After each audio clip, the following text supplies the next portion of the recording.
سیدنا ابو ہریرہ رضی اللہ عنہ سے روایت ہے، رسول اللہ صلی اللہ علیہ وسلم نے فرمایا، بے شک اللہ تعالیٰ پاک ہے اور وہ صرف پاک چیز ہی قبول کرتا ہے، اور اللہ تعالیٰ نے اہل ایمان کو وہی حکم دیا ہے جو رسولوں کو دیا ہے۔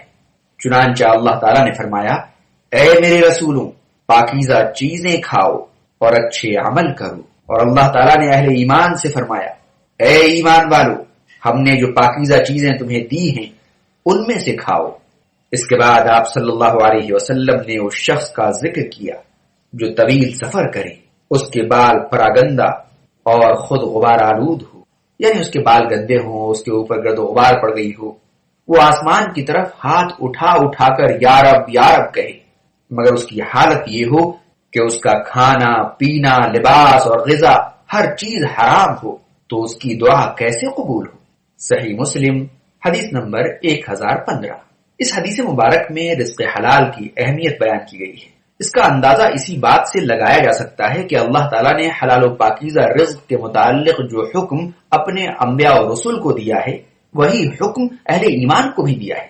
نیز اس حدیث میں رزق حلال کو قبولیت اعمال کی شرط قرار دیا گیا ہے، یعنی عمل اسی کا قبول ہوگا جس کا رزق حلال ہوگا، کہ اللہ تعالیٰ خود پاکیزہ ہے اور صرف پاکیزہ چیز ہی قبول کرتا ہے۔ پراگندہ حال مسافر جب دعا کے لیے ہاتھ اٹھائے، اگر اس کی غذا اور لباس حرام کا ہو تو اس کی دعا کیسے قبول ہو سکتی ہے؟ گویا رزق حلال اعمال صالحہ کی قبولیت کے لیے بنیادی شرط ہے۔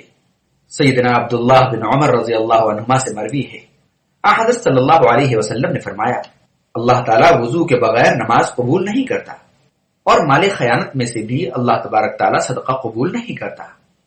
صحیح مسلم حدیث نمبر 224۔ نیز آپ کا ارشاد گرامی ہے کہ جو شخص حرام کما کر اس میں سے صدقہ کرے اس کا کوئی ثواب نہیں ملتا، بلکہ اس پر اس کا وبال پڑے گا۔ ابن حبان حدیث نمبر 3367۔ حضرت صلی اللہ علیہ وسلم نے فرمایا، جو شخص پاکیزہ رزق میں سے خواہ ایک کھجور ہی صدقہ کرے تو اللہ تعالیٰ اسے دائیں ہاتھ میں لے لیتا ہے، اور اللہ تعالیٰ صرف پاکیزہ چیز ہی قبول کرتا ہے، اور وہ اسے بڑھاتا رہتا ہے یہاں تک کہ وہ پہاڑ سے بھی بڑی ہو جاتی ہے۔ صحیح مسلم حدیث نمبر 1014۔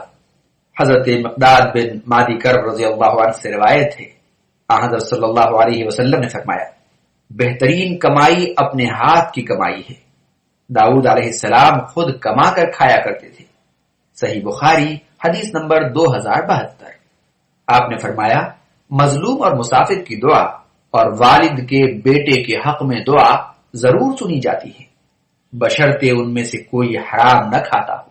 سنن ابی داؤد حدیث نمبر 1537۔ اس میں یہ بات بھی ذہن میں رہنی چاہیے کہ اگر اپنے والدین کا ہم احترام نہیں کرتے، اگر اپنے والد سے بدتمیزی کرتے ہیں تو ان کی بد دعا بھی تو آپ کے حق میں بہت تیزی سے سنی جائے گی۔ اللہ ہمیں اپنے والدین کے احترام کی توفیق عطا فرمائے۔ اس ساری تفصیلات سے رزق حلال کی اہمیت اور حرام کی مذمت خوب واضح ہو جاتی ہے۔ اللہ کریم ہمیں حلال کمانے اور کھانے کی توفیق دے اور حرام سے محفوظ رکھے، آمین۔